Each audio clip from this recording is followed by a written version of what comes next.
everybody, Demented Dee here. Welcome back to Demented Inc.'s Demented Librarians YouTube channel. I'm so excited to have you with me today. We're doing our trade talk.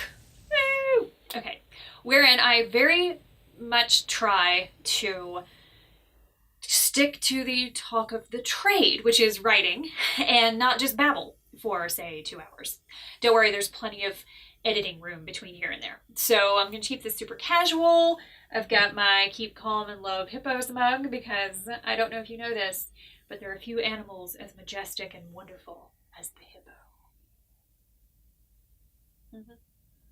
In my not so humble opinion. Anyway, so today for Trade Talk, I want to answer a question that came to me on my Patreon. Now, if you don't know what Patreon is, it's a fantastic website. I do have an account there. If you are inspired to support me, thank you. I really appreciate it. But just in a general concept, this website is amazing.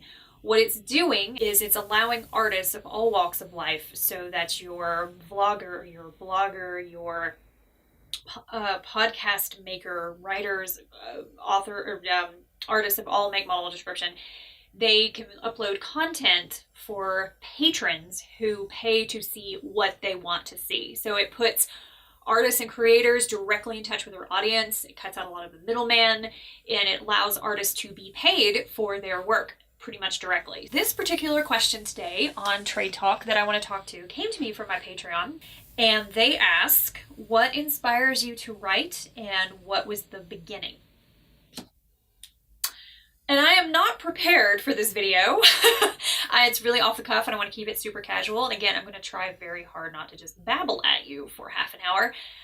I'm going to answer the what was the beginning portion of the question first, because maybe that'll make some chronological sense. Let's see. My first word was book. My father swears up, downs, and sideways that before mama and dada and anything else, the first word I actually said was book. I was sitting in his lap. He was reading a book to me. And of course he kept saying, book, you want to turn the page in the book. You want to read more of the book, and so on and so forth. And apparently I, very wee little me, looked up at Dad and said very clearly, pointing at the book, look. And there we go. That was my first word.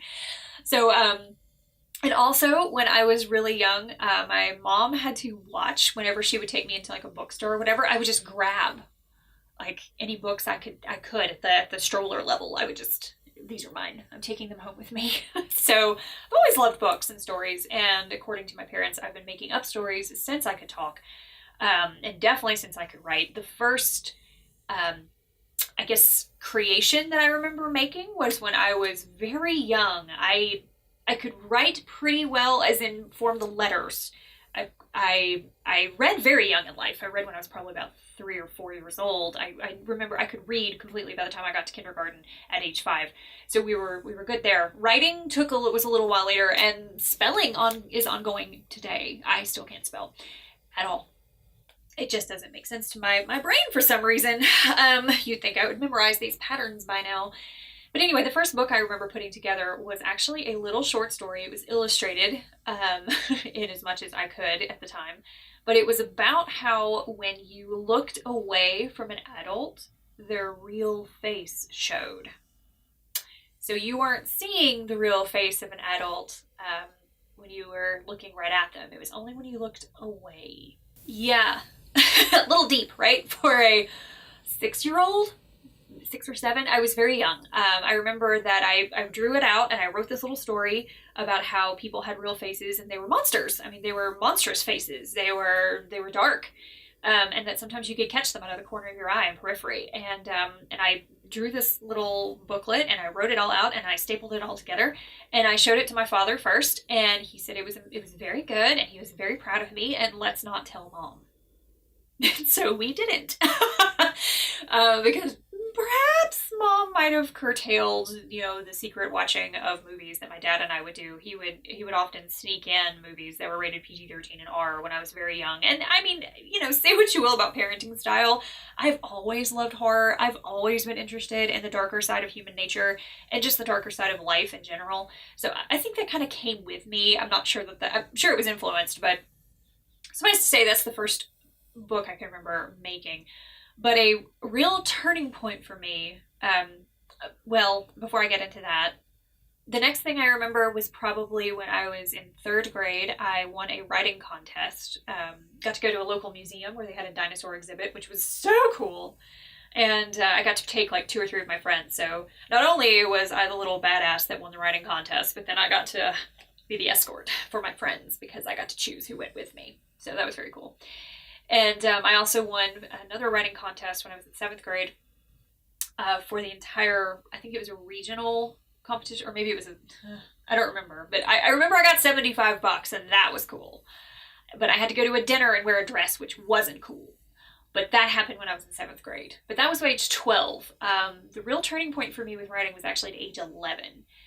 I'm sure it was more gradual than this, although maybe it wasn't. But in my recollection, I went to bed one night and I woke up the next day with a planet in my head.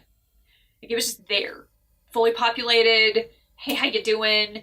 All of these, people, and they wanted to talk to me, and they were all different, and they all had really interesting abilities, and they weren't all human, and whoa, that was a lot. And it was so much, and I was so excited that I sat down and I took these 8.5 by 11 pieces of copy paper, and I taped them all together in this really odd pattern, and I drew out the planet. Like, I knew where everybody lived, I knew what kind of landscape, some people lived in the grasses, some people lived in mountains, some people lived on a glacier, and where all this stuff went. And I did all of this, and then I wrote up little descriptions of all of the people and everything. And years later, when I was living in California, I actually started trying to work on the novel that particular planet, the novel set in that planet, I suppose. So who knows? Maybe someday it's going to be a fantasy novel. But that happened, and I also started writing bad poetry, because we all started with bad poetry. So much bad poetry. But I did a lot of that. I had my first poem published when I was 14, I believe. So that happened. And then I was in high school. I did the literary magazine, and I did all of that. I did literary magazine again when I was in college. I did it there too. Had some pieces published, obviously, when I was the editor of the literary magazine. My pieces got in. Imagine that. And then continued on into college. And I had my first horror short story published when it was after college, when I was working like the first job.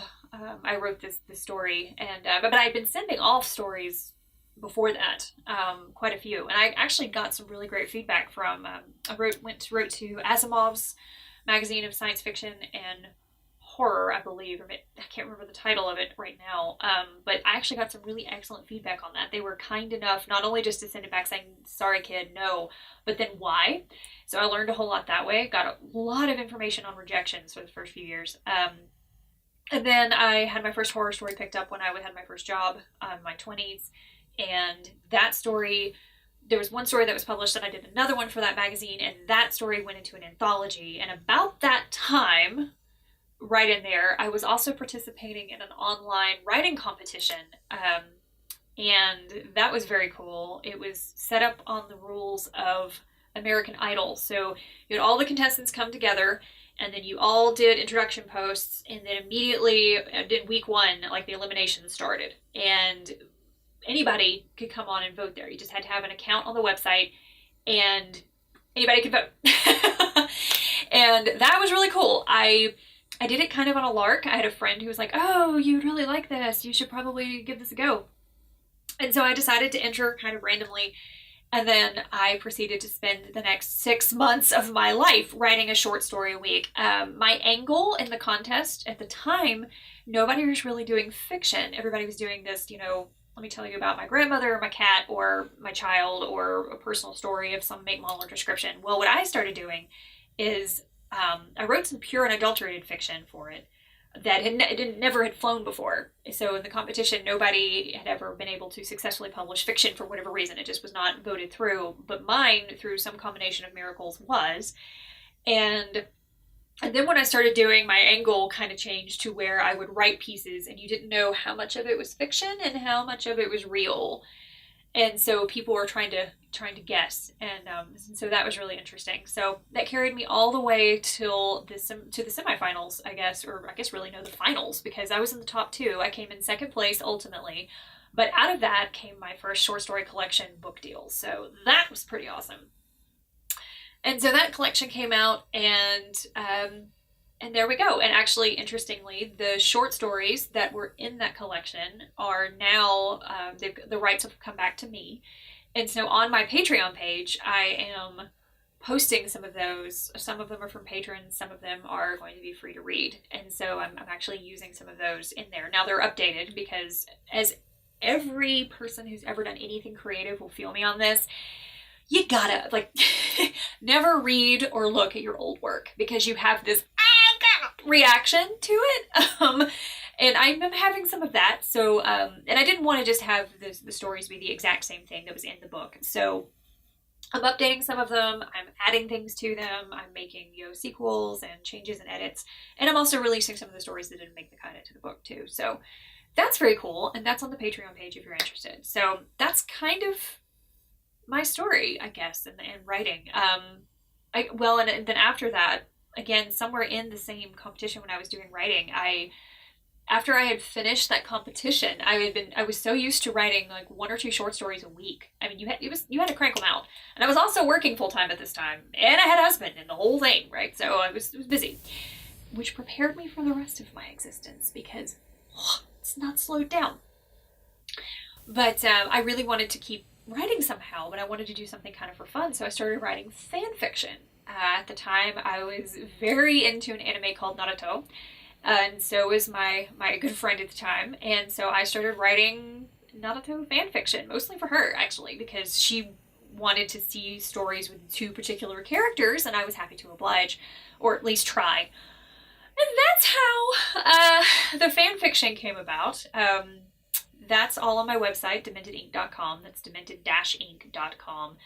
You can find Dark Prism's portal there, and my fanfiction is on AO3. It's all there. I write in a world called Monoshizukanagi. Yes, that's a mouthful. It means tranquil fire in Japanese. And those stories eventually led me to collaborative efforts with other romance writers and kind of action genre writers as well. And then I paired up with a couple of authors that I've met along that path, and then I started publishing books in a series called New Amsterdam. I published some standalone novels. I've written kind of a dystopia fantasy novel series with A.F. Henley. We've got the first book of it, and that writing continues. But I'd probably say that my first love is fantasy and horror. And on my Patreon right now, I have a full-length, it's a family saga, horror, fantasy. It's kind of all in one, but it's quite the epic story. It's near and dear to my heart. There's a whole backstory as to why it's on Patreon, as to why as opposed to anywhere else. We can do that in another Trade Talk video, or possibly a off-topic Tuesday, because that gets kind of lengthy and sort of involved. But suffice to say, it's on Patreon if you're interested in reading it there. And again, all this stuff will be linked down below. So that's kind of where it began writing. I suppose, as to the other part of the question, which is what inspires me, that's, good God, that's everything. That's breathing. I love meeting people. I'm not great. I'm an adaptivert. I can be very good in large settings. I can host parties and do that kind of stuff and not get too stressed out. But I really like intimate settings better.